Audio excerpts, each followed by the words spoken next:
Well, things are heating up, but we're not getting much reporting on the collection of non-aligned nations who are holding a summit in Cuba.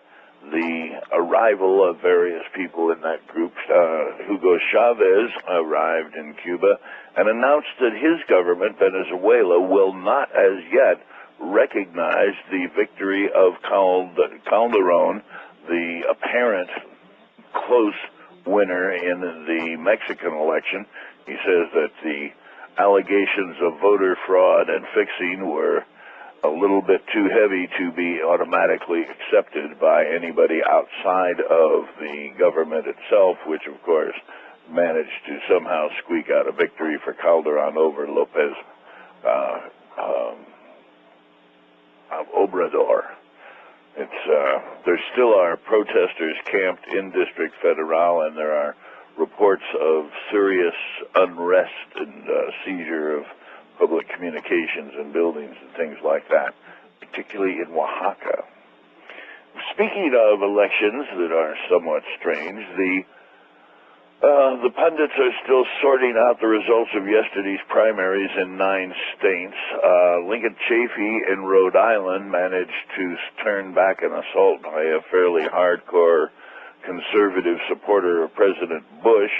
Chafee is nominally a Republican, but he has not only voted against Bush and his programs, he actually wrote in President Bush Sr.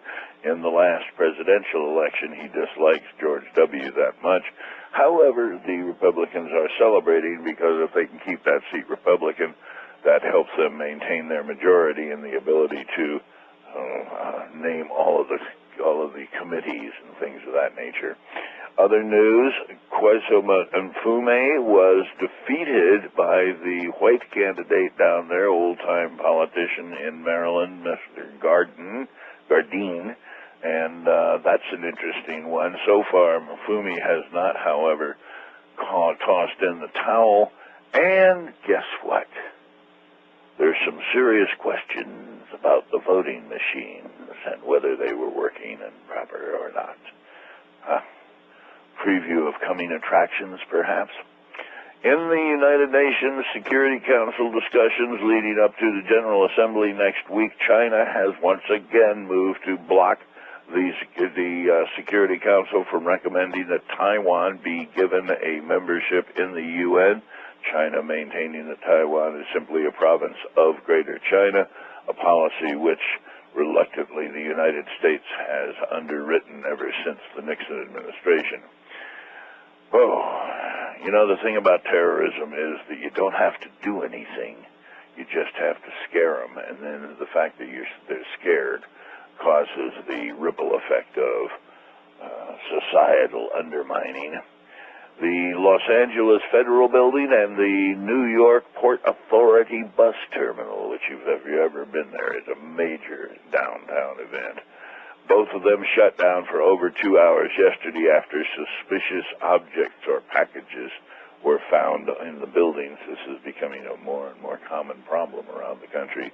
Neither of the objects or packages turned out to be anything even remotely significant. And finally, I've been waiting all my life for this stuff to be going on. They're building the International Space Station. They've just come back from effectively the Home Depot with this 17-ton building materials, of which the major piece is a huge solar array which will provide lots and lots of electricity for future operations. But